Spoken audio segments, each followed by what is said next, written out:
Welcome, everyone, and thank you for joining us today for this virtual presentation of the COVID-19 vaccine, moving past the myths and onto herd immunity. My name is Diane Mihalik, and I'm the Chief Marketing and Communications Officer for Munson Healthcare, and I will be your host today.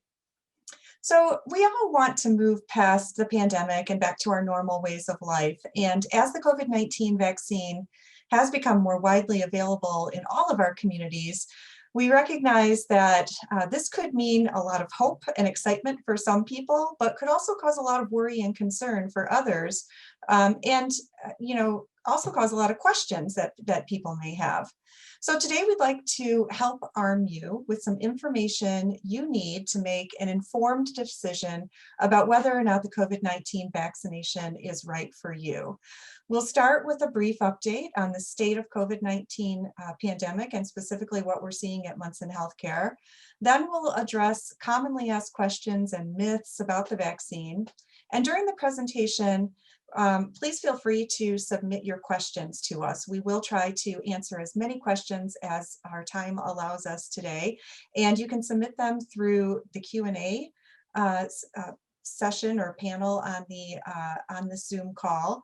And I know many people are also listening to us on Facebook, and you could submit them on Facebook and those will get to us.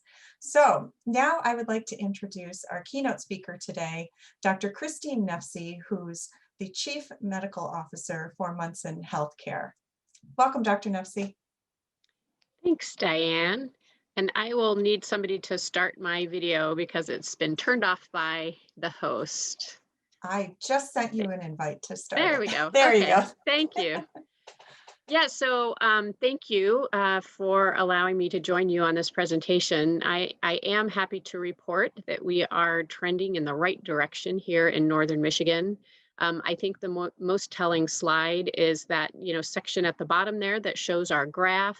You can see we are in the tail end of this spring surge that we went through.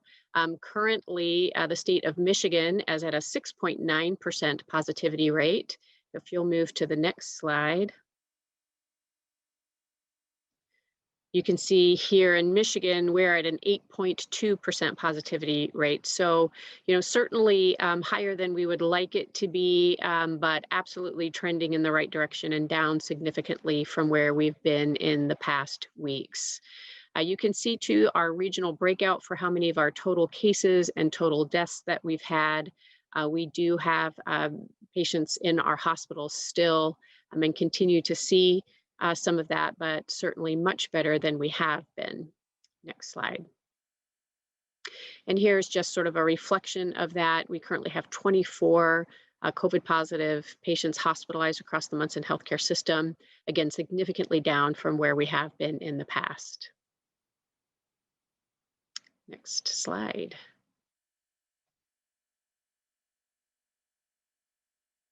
So it is very exciting now that we have several vaccines that are incredibly effective against COVID-19 and are available through many different venues, primary care, health departments, many of our pharmacies. For more than a year, we really only had masking, social distancing, and hand washing and hand hygiene. And while we have learned that those prevention measures work very, very well, they are sometimes difficult to keep up, and like anything, aren't perfect. So I'm very excited that now we have the COVID vaccines that will help us get to that herd immunity and allow us protection in addition to those other mitigating factors.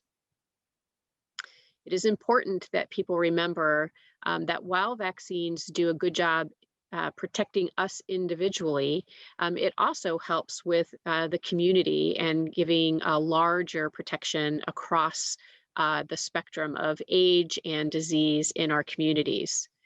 This is a concept that's called herd immunity. I think most people at this point have probably heard more than they want about herd immunity.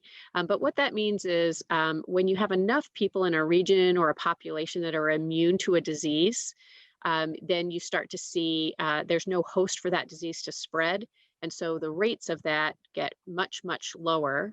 And, this is really what we need from a healthcare perspective to keep people out of the hospitals, out of our clinics. And, when you see very few incidents of those disease because most people are immune, that's how we are now with things like polio and that kind of thing. We just don't see it in our population often, if at all, because most of us are immune to it due to vaccination. And there's much less spread because the virus just doesn't have a host to which it can spread to. If you'll go to the next slide. So again, the other thing about the benefit of vaccination is that the more people that are vaccinated, the fewer opportunities the virus has to spread. And those fewer opportunities the virus has to spread, the less opportunity to mutate. So when you get, say, a cold or you get COVID-19, what happens is you get the virus typically through like your nose or your mouth. That virus makes copies of itself. And that's how it spreads from person to person. Every time you sneeze or, you get little droplets of saliva or that kind of thing on another person. Every time that a virus makes a copy of itself, there's a chance that it changes a little or mutates. And that's where we get the variants from. So variants are, again, another concern for us. But if we have a lot of people getting immunity from the vaccine instead of from getting sick naturally through COVID-19, again, fewer chances for that virus to mutate. So the vaccine, in addition to protecting you from just getting COVID-19, also protects us from having more variant spread. Okay, so Munson Healthcare is very proud that we have either administered ourselves or supported members of our community, either our health departments or primary care clinics or others, in distributing over 82,000 doses of vaccine. So very exciting, a lot of great work that went on there. Makes me really proud to show this. And I just want to acknowledge our incredible community partners who have helped us get vaccine in arms, our community that has showed up and embraced the vaccination as a way to get out of this pandemic. It really is a testament to us as a community here in Northern Michigan. Next slide. The newest news on the vaccines is that the FDA and the American Committee on Immunization Practices have both authorized the use of Pfizer vaccine for children down to age 12. So that means if you are 12 or older in Michigan, you are eligible to get a vaccine. You're eligible in other states as well, but you are eligible here. And again, as I mentioned earlier, those vaccines are available through your local health department, through retail pharmacies, and in very many of our primary care offices. Next slide. So this is another slide that, makes me happy to share. We know that this vaccine works because we have seen a direct correlation in regards to the age of the patients we are seeing now in our hospitals. So you can see this graph shows you that the orange line are people that have been vaccinated, and the blue line is how many people in that age group that have been hospitalized. So we saw a big reduction, not only in how many people as a percentage that got admitted with this last surge, but we absolutely saw a drop in the age of people that were getting admitted because we had so many of our older age groups in Northern Michigan vaccinated. So it makes me sad still that we admitted so many people, but I do want to really stress the fact that we definitely learned during this last surge that groups that are highly vaccinated, have a high rate of vaccination, are much, much less likely to get hospitalized. So Dr. Nefcy, there are currently 3 vaccines available in Northern Michigan in our communities. Can you walk through a little and tell us a little bit about, is one more effective than the other, or how they may be different? Yeah, it's a great question. What I will say is that all of them are incredibly effective. We have had more media coverage of these vaccines than I think I've ever seen in my career. And, there are a lot of numbers thrown around, that Pfizer and Moderna are 95% effective and Janssen is 72% effective. And a lot of people look at those as like, well, I'm only going to get, the one that's 95 because that's obviously the best. the way that those efficiency rates were studied, the way they came up with it, the studies were a little bit different. They were different times of year, they were different geographic locations. So it's really not an apple to apple comparison. So it's not necessarily that the Janssen vaccine isn't as good as the Pfizer vaccine. It actually has more to do with the way the studies were conducted. What I can tell you from a healthcare perspective is that 72%, 80%, 95%, all of those are extremely high, extremely good rates for vaccines, and make all of them very effective in protecting people from becoming very sick or getting hospitalized or dying from COVID-19. And I think what I've heard you in the health department say repeatedly, that the best vaccine for you is the one that's available to you, right? Yeah, that's exactly right. Yep. Okay. Okay, so go ahead. I was just going to say, so let's switch gears a little bit and talk specifically about some of the COVID-19 myths and facts. One of the most common myths suggests that the development of these vaccines was rushed, and we know that's not true. So, and we know that they consolidated the timeline around it, but the word rushed seems to be used a lot in conversation. Can you please explain that and explain why they are still safe and effective? Yeah.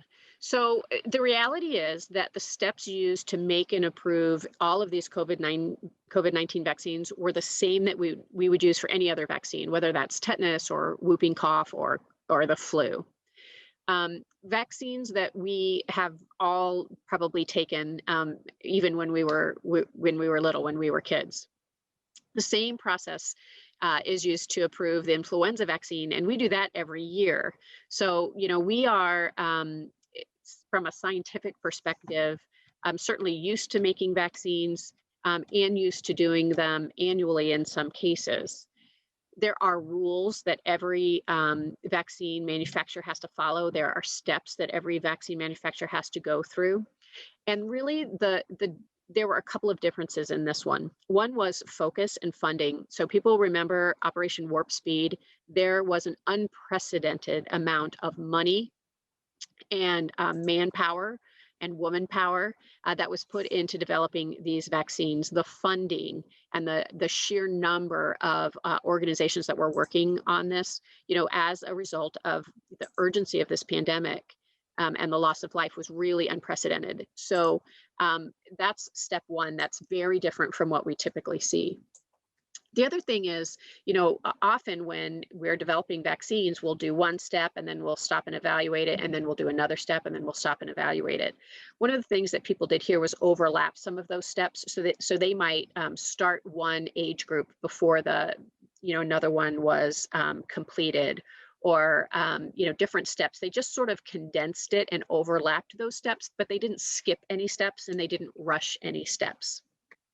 The other thing that I think people may not be aware of is perhaps people remember early in the 2000s, we had SARS and MERS. Those were also coronaviruses that caused those outbreaks in Asia. And so Asia and the Middle East, actually. So actually, a lot of research and looking at vaccines and treatment and other things had been done already around coronaviruses starting from the very early 2000s. So again, there's solid 20 years of research into coronaviruses specifically, which certainly helped when we started developing those vaccines. So, the other thing is, while we were waiting for this vaccine to be approved, again, typically we wouldn't be waiting and preparing as a new vaccine came out. But in this case, given what we were seeing in our community, we were prepared and ready immediately when that vaccine was distributed for administering it. So, we were able to stand up vaccination clinics just days after being notified of our first vaccine shipment. And again, that's not typically something that we would see. The other thing I hear a lot of concern about is that the vaccines aren't fully approved. That what does it mean because they're under emergency use? What does that, why does that mean, and why weren't they just approved? I think again, it's important. It's not that they weren't looked at. The CDC, ACIP, all sorts of the FDA groups that specialize this and do this all the time looked very closely at this. But typically, full approval takes months, years to happen, depending on a variety of factors and considerations. And again, given the over 500,000 people in the United States that died from COVID, the millions that have it. The emergency designation was made because one, we didn't have treatments really available for this disease. Um, the preliminary studies that were rigorously done showed good effectiveness and safety. And given all of that coming together, the emergency use authorization was, I think, warranted and the right thing to do. That being said, I fully expect that all of the vaccines we're currently using will receive full approval. And it's also important to know that even after that, the FDA continues to monitor vaccine procedures, the safety, the efficacy, just like we are doing now. So Dr. Nefcy, I think the word full approval sometimes gets people tripped up too, because it's more of like permanent approval instead of just Yes, emergency use approval, right? that's a much Because they are better word. Yeah, fully approved now for emergency use, but they will correct. be fully approved for permanent use. Yes. But that was a great overview. Thank you. Another myth that I hear a lot is that the vaccine can actually give you the virus. Can you Mhm. please explain why that's not possible? Well, because the vaccines don't contain virus. So, it just carries really instructions to produce one protein from the coronavirus that will trigger an immune response. So it's basically just teaching your body to recognize a specific protein from the virus, but you don't get the full virus or any kind of live part of the virus even injected into your body. So the way that these particular vaccination works is it's just an introduction. Your body recognizes it as something that shouldn't be there, develops the antibodies to fight it off, and then remembers that. People do sometimes mistake the symptoms that they get after getting a vaccine with having the actual disease. We hear that a lot with influenza as well. But really, all your body is doing when you have, whether it's fever or body aches or headache, is that's your immune system fighting something off. That's a lot of um, things in your body, cytokines, whatever, that say, oh, there's something here, it shouldn't be here. We're going to mount a defense and fight it off. And that's exactly what happens when you get the vaccine. And we get that with other vaccines too. Some people get very sore arms with the flu. When I was active duty military, I took a lot of vaccines, and there's a difference. Some of them invoke a stronger response than others. Sometimes it's just how much of it you've seen before. There's a lot of different things, but bottom line is that when you get a vaccine and you have that fever and the body aches and headache or all of those things, that's just your body telling you that your immune system is working and it's mounting that memory of and defense that it would need if you ever were exposed to the actual disease. Great. Thank you, Dr. Nefcy. The next myth is really around those who've already had COVID-19. Mhm. There's people that say, I've had it, I have antibodies in my system, so I'm not going to get vaccinated. Is that a good thing to do? Yeah, we actually recommend that even if you've already had COVID-19, that you get immunized. And there are a couple of reasons for that.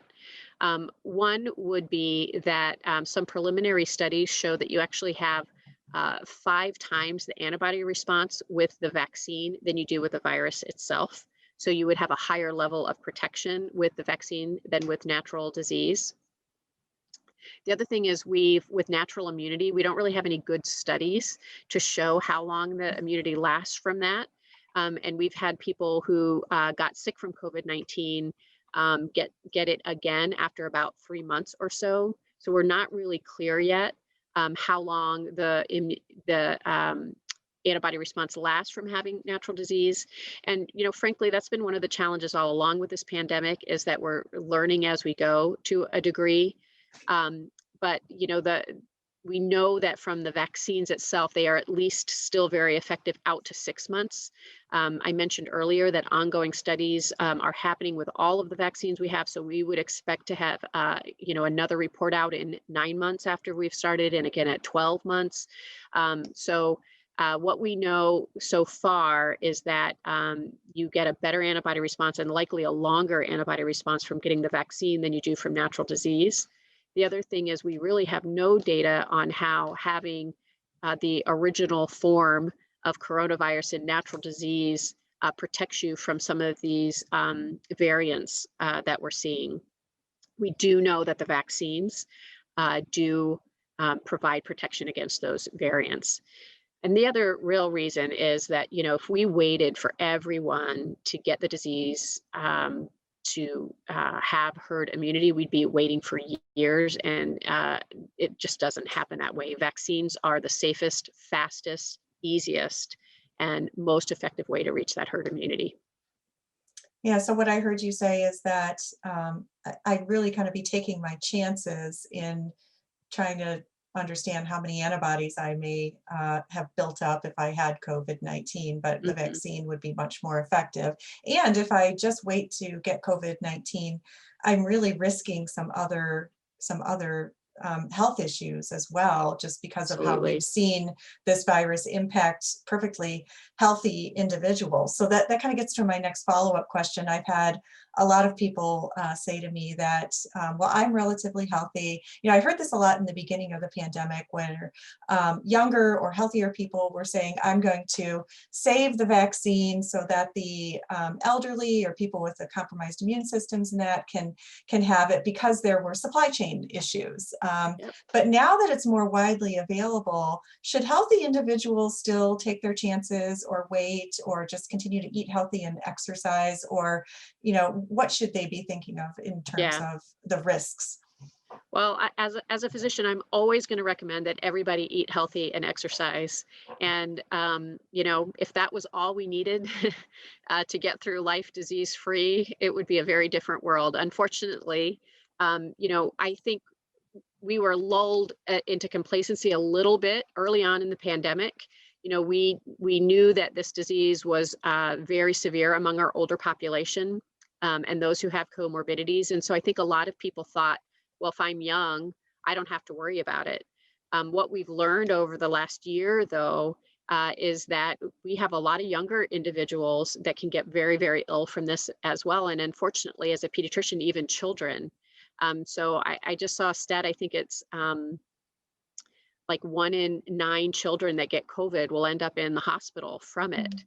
So, it's not as simplistic as I'm healthy, therefore I don't need to get the vaccine. We already discussed, the need for herd immunity. And so, even a healthy person, they are part of that herd immunity. They are part of helping us impact the ability of this virus to continue to mutate. Again, being healthy and exercising and eating right is always a good thing. But during this last surge across the state, the hospital admissions for pediatric cases rose dramatically, and kids died. We saw younger adults, my age, which I'm not going to tell you what that is, but people my age getting hospitalized, and some of them dying. And unfortunately, what we're seeing now is this long-term complications from COVID-19. We have really no way of knowing who is going to get sick from this and who's not going to. And we really don't fully understand yet the long-term complications that this virus can cause.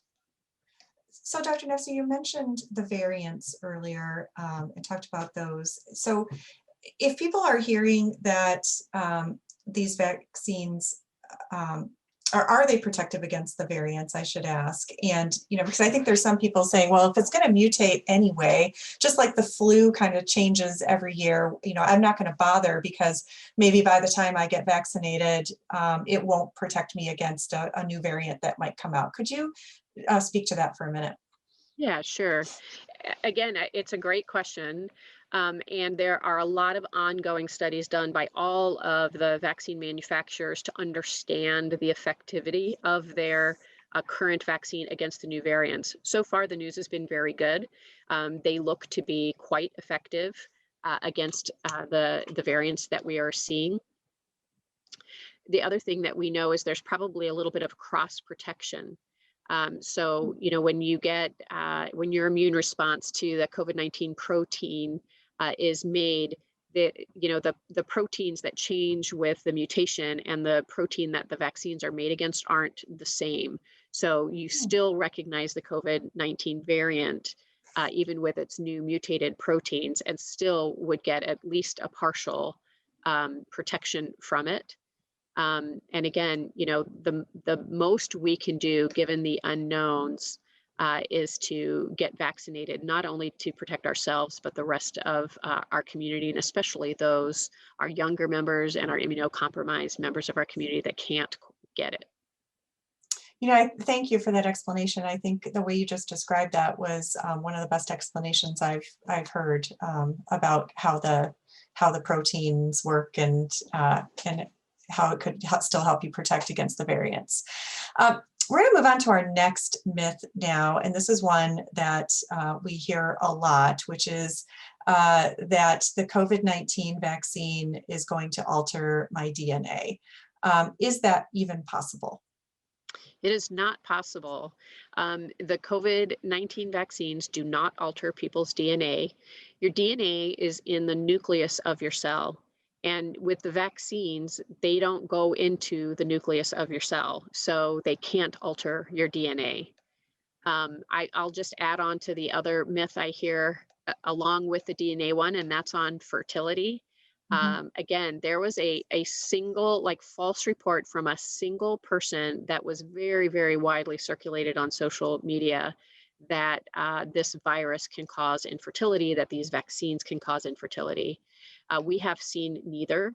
We have not seen people with or pregnant women with COVID-19 or people not being able to get pregnant after having COVID-19.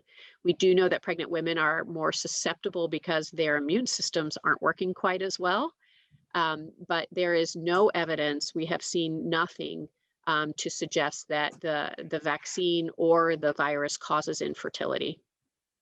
And Dr. Nefcy, if it were true that we could inject something into a person and alter their DNA, couldn't we have cured cancer by now, possibly, or other diseases? Yeah. I mean, if we truly knew how to alter DNA, right? Yeah, if we could alter DNA, we could solve a lot of the world's health problems, cancer, sickle cell anemia, type 1 diabetes. There's a lot of different things that we could do with that. So Right. we're not there yet.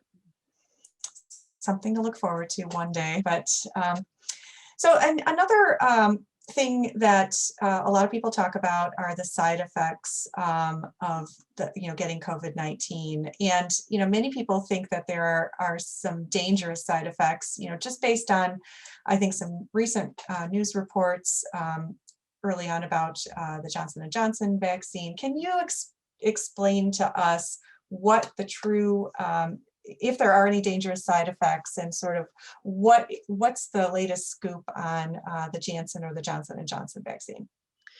Yeah, so let's start. So nothing that nothing is 100%, right? There are you can have bad effects from very common antibiotics or medications, and you can have serious reactions from vaccines, including the COVID-19 vaccine. I think that the perspective is important here. They are exceedingly rare. Johnson & Johnson got a lot of attention when they suspended the use of it to look into a little bit more deeply a very rare clotting condition that they were seeing after the vaccine. It was literally like 1 in a million, but they stopped and looked and did find that it's exceedingly rare.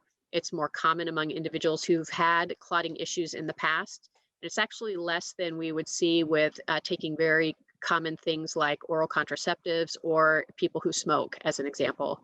So if you have blood clotting issues, certainly that or anaphylaxis, we would want you to discuss with your physician and talk about which vaccine is right for you, if there is one, depending on your health condition.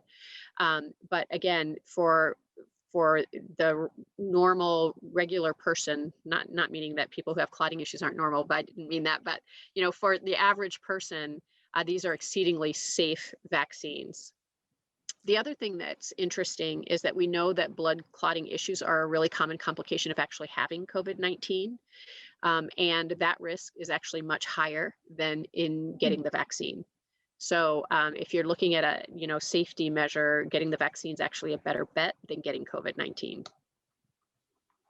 Thank you, Dr. Nefcy. And in relation to just talking about the Johnson & Johnson vaccine, we have a really great question coming in through the Q&A right now that's, I'll just ask you now and not save it till later. This person has noticed that the terminology we're using. So some people call it the Janssen vaccine, some people call it Johnson & Johnson. Is it the same thing? Why are there two different names for it? And is it because there's this stigma around the term Johnson & Johnson now that everyone's now trying to pull the wool over our eyes and call it Janssen or something? I know that's not true. So could you explain that a little bit?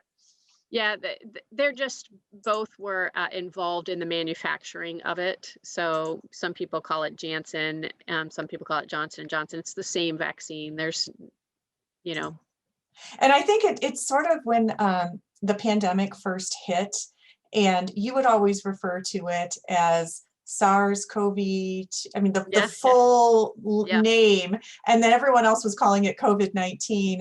And so it's the same thing, but there's just two different terms for it. So great question. And again, just a reminder, if you do have questions, please send them through the Q&A or ask them on Facebook, and we'll be starting our Q&A session soon. So this is all great information, but let's start chatting about masking. This has been a hot topic in the media and in all our lives since last week. And, especially with the CDC's new guidance that fully vaccinated individuals do not need to wear masks in certain situations. But we also know that there are a lot of businesses and workplaces that are still requiring them. Can you help us make sense of this, please? Yeah, so the CDC did just recently announce that fully vaccinated individuals can resume some activities that they did pre-pandemic without a mask. I would invite everybody to look at the detail on the CDC's website. But, there's some good things about being vaccinated, right? You can gather indoors or outdoors without a mask. You don't have to social distance anymore. You can travel domestically without testing or quarantining. If you're exposed to somebody with COVID-19 and you don't have any symptoms, you also don't need to quarantine or get tested. So those are all good things. But how that relates and impacts sort of our businesses and workplaces is a little bit different. So hospitals, for instance, are still mandating masks because we have a lot of very high risk people coming through our doors, and that is probably the safest thing. There are some businesses and workplaces, just by the nature of the work they do, who have decided to keep masks on as well. And even though we know masks work and that the COVID-19 vaccines work, neither are perfect. And then as we still have, an 8% plus percentage rate of spread in our community, that's still very high. We only have about half of our population immunized, so we're nowhere near herd immunity. There's still a lot of the virus being transmitted through the community. So for all of those reasons, and without the ability to really understand who's vaccinated, who's not, who may have a compromised immune system, who's 11 and who's 12 and may have been vaccinated or not, a lot of businesses and workplaces are just keeping the recommendations based on, their business decision or the population they serve to keep masks on. I think the other thing, sorry, go ahead. I was just going to ask Dr. Nefcy, we've mentioned herd immunity a lot here. Are we still what number are we trying to get to? You mentioned we're about 50%. Where are we trying to get to? Well, it's one of those things that we're taking a guess. I mean, typically with most infectious disease, you want to be around 80% or so. We have said 70%, and I say we, meaning, scientists and epidemiologists. That takes into account, there are some people who naturally got the disease and have some immunity too. We think together, that would get us to about 80%. 70% is probably the number you see spread most often as kind of what we're aiming for. But those numbers are based off of what we've learned from other infectious diseases and sort Correct. of that magic, that right balance there. Okay, great. Yes, Thank you. yes, exactly. Okay. So on masking, the only other thing that I was going to add was that, um, I think, and this pertains to our hospitals very specifically, but to other places too, that, the CDC issues guidance. Their guidance, as I mentioned earlier, does not apply to healthcare settings. But we have other rules in place from the state of Michigan, from health departments, from MIOSHA. We have our own kind of pandemic response levels that also tell us what to do based on, past experience and that kind of thing. So for all of those reasons as well, we are continuing in hospital and healthcare settings to mask universally. So I think it's really important just to all be aware of that and know that some businesses may be regulated differently than other businesses, or people may choose to wear a mask even if maybe they don't need to. So in certain cases, if you're vaccinated, it could be a personal decision that you still just want to wear a mask. I was wearing a mask and I've been vaccinated, and I had someone ask me the other day, well, why are you wearing a mask? You don't need to. And I was a bit taken back because I thought, well, wow, what if I had a medical condition and a reason? And I don't want to disclose that to anyone in a store. So I think Yeah. someone told me the other day, it's just a good reminder to just be kind to one another and respect each other's right to wear a mask if you still want to, even if you Yeah. are vaccinated. Because I do think we're going to see people. I know some people I know are still doing that. So Yes. Hmm. yeah. All right, so let's move on to talking about COVID-19 vaccinations and children. So the Pfizer vaccine is now available for individuals 12 and above, like you previously mentioned. How can parents know it's safe for their children to accept? And as a pediatrician, you're a pediatrician by training, what are you recommending to your patients? Well, I'm recommending to my children, my nephews, my nieces, my friends, that they get the vaccine for their children. Additional studies down to 6 months are being done. So we would hope that we would have more information on the safety and efficacy of these vaccines, but also Pfizer specifically in younger children as time goes on. But as discussed earlier, the process used to approve vaccines in children is a little different, but really the same as it is for adults. We don't typically start with kids and pregnant women for anything, really. We let adults who can consent to go being in these studies start out, and then when we learn more and understand about the safety and efficacy, we go into other populations. But again, the same process that we used for influenza, for polio, for measles, for pertussis, all of those will be followed here. And again, we typically start with kids and then go back and do the studies. That's what Pfizer has done. Moderna is currently doing it as well. So everything that I've seen, if you ever get the opportunity to even listen to an ACIP meeting or an FDA meeting, the questions that they're asking and the level and the people that are asking the questions and the data they're looking at is pretty impressive. But I would say that these vaccines, the Pfizer vaccine for children is well studied. It looks to be incredibly effective for kids, very safe. And again, we know from our last surge that it was our kids in large part that were sort of carrying it out through sports and some other group events. So again, early on we kind of thought, oh, kids, they're fine, they don't get it, and they don't get sick from it. And we know, unfortunately, now that that's just not the case. I do want to put a plug in, since we had a little bit of a shutdown in healthcare and people maybe not going in because of their own comfort level and other things, not going in and doing, their routine child care. We do have quite a few kids that are behind on their other vaccinations. It's as important that you bring your kids in and get their measles, their polio, their pertussis, all the other recommended vaccines. And just, your doctor's offices are open, the health departments are open. Those preventing those diseases is just as important. So please, when you get the opportunity, take your kids in. Great advice. Well, Dr. Nefcy, I think that ends our myth and fact Q&A session just between the two of us. So now I'd like to be able to go and start answering some of the questions that are coming in through the Q&A session. So great questions coming in so far. So there are two related to boosters. One of the questions is, when would those of us vaccinated in January, so be eligible for another booster shot? Is there an established timeline for how long the immunity lasts between vaccinations? Do we know that yet? Yeah, that's part of that ongoing study. So we're out to 6 months. So we know that the immunity from the COVID vaccines last at least 6 months, and we're continuing to do studies. So all of those fabulous volunteers that involve themselves early on are the ones that are going in and getting their blood drawn, and they are broadly measuring what the immune response is and how long it lasts. So we know it lasts at least 6 months.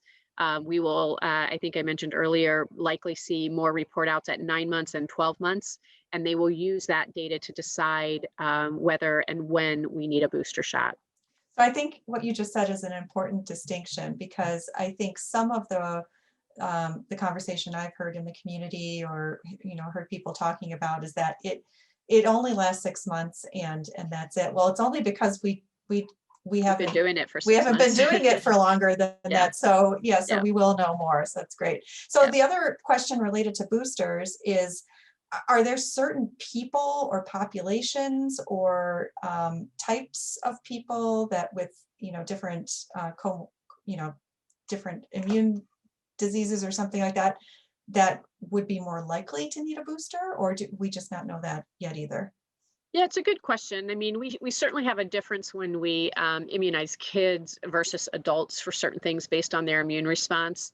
What we would say from the breakthrough cases that we're seeing is that the elderly tend to have less of an immune response than our younger folks do. That's not unexpected or unusual. The older you get, a lot of things stop working like they used to.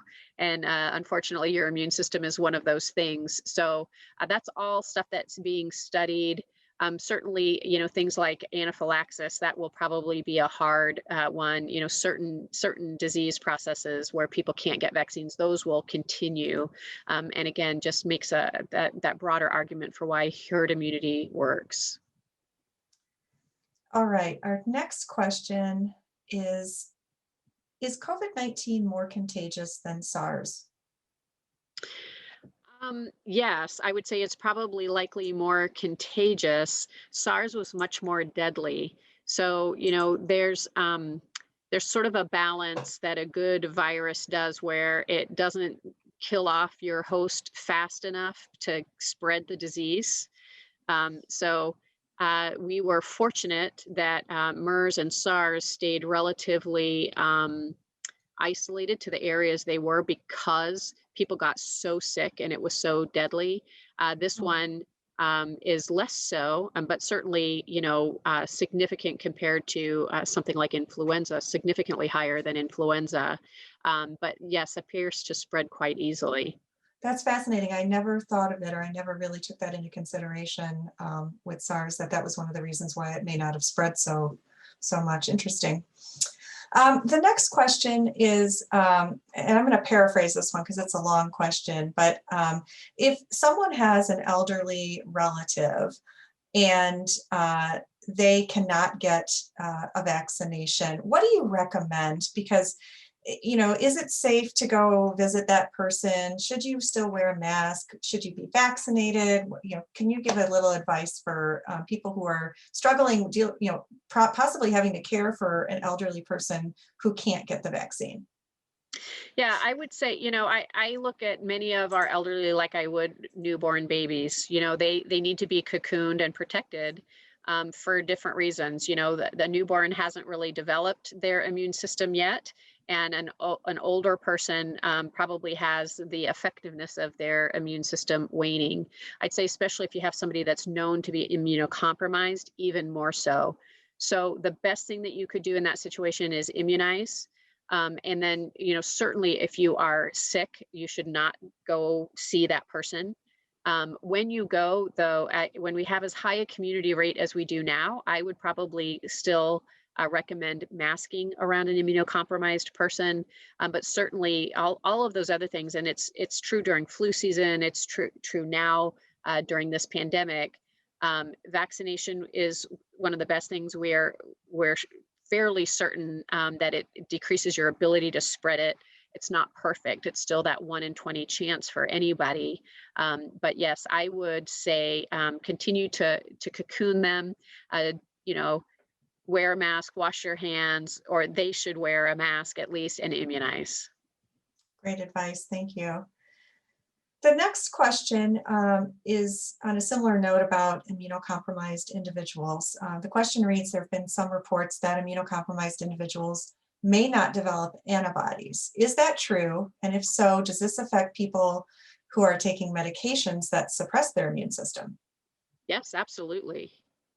Yes, that's true. If you are It is true. immunocompromised, you may not develop a normal immune response to the vaccine, and there are certainly drugs that suppress your immune system. Steroids are a very common one, but there are lots of other ones. People who, certain oncology patients, patients that have other immunocompromised states or have a hyper response who are on immunosuppressants. I mean, that's what they do. They suppress your immune system. So if you are immunocompromised and you got the vaccine, it may or may not have helped your body develop a full response. So that's why if you look at the CDC's guidelines, they are still recommending that those folks mask even with a vaccination. Thank you for that answer. The next question is the immune response different after the vaccine if you have already had COVID-19? Probably different in the, there are some anecdotal reports that say you're much more likely to have some side effects for 24 to 48 hours if you've already had vaccine. But again, the side effects really are fairly rare. So that part is true. It kind of depends on what your immune response was when you first got it, and Mm, which variant you're seeing and all of that. But yes, we would, um, the fact that you have a stronger immune response with a vaccine than you did with natural disease does sort of imply that there might be a little bit of a different mechanism of action. hmm, interesting. Well, actually, those are, we have one more question, but it's actually related to sort of our wrap up here. I don't see any more questions coming in, but as we're wrapping up here, if anyone else thinks of anything, you still have time to submit it through the Q&A. But looking at this slide here about us all doing our part and again, trying to keep those who are immunocompromised healthy as well. How do you recommend if people are interested in getting a vaccine, where can they go and what is the best place for them? Well, the best place for you is the one that's the most convenient to you and the one you're more likely to go. Do you So, know if some have evening hours? I know, yep, I don't know off the top of my head, but I believe they do. yep, absolutely. There's lots of options out there now. We even have some of our health departments going to workplaces, going to wineries, going to different places. So they are widely available. You can start, if you have a primary care provider, calling your doctor's office and seeing if it's offered there. Many retail pharmacies, Meijer, CVC, Walgreens are offering it. Our local health departments are also. You can get on actually the michigan.gov site and enter in your zip code and how many miles you're willing to go, and it will tell you where you can get a vaccine based on where you live. So lots of different options for people. Again, if you still have questions about it, that's okay. This is new stuff. And there's a lot of media out there, a lot of social media. Some of it's good and some of it not so much. And some of it's kind of scary to read. Again, I would really encourage people to connect with the right resources for you to make a decision. And your primary care physician is a great place to start. If you don't have a primary care physician, you can call our Ask a Nurse line. That is 7 days a week from 7 a.m. to 11 p.m. They will answer any questions that you have. Great. And again, try for those of you who are asking about how to get vaccines or vaccinated during odd hours or evening hours, what Dr. Nefcy just mentioned, there's a ton of resources on the munsonhealthcare.org website, on michigan.gov, and phone numbers you can call if you are having trouble logging on to any of those sites as well. But I think, what I've seen are our community partners and our health departments and that doing everything they possibly can to make it as widely available for a wide variety of individuals that are either working or are homebound, work odd hours, all that kind of stuff. So I think we're really actually in Northern Michigan doing a really great job of making it widely available. So Dr. Nefcy, I can't thank you enough for your time. I know how busy you are today. I really appreciate you spending time with us. And I just want to, in closing, let others know how they can continue to connect with not only you and me during our press conferences, but Munson Healthcare has an e-newsletter that we send out about every 2 weeks. We encourage you to sign up for that. You can also follow us on social media, on Facebook, LinkedIn, Instagram, Twitter, and on YouTube. We're constantly putting new updates as things evolve and as new information becomes available to us. And again, we have a great FAQ section on our munsonhealthcare.org website, where we also have a link to many of our community partners out there who can assist with all things COVID-19 and vaccinations. So thanks again, Dr. Nefcy. We really appreciate your time. And thanks everyone for joining us today on a beautiful Friday afternoon. I hope you all have a great weekend, and we'll see you soon. Thanks, Diane.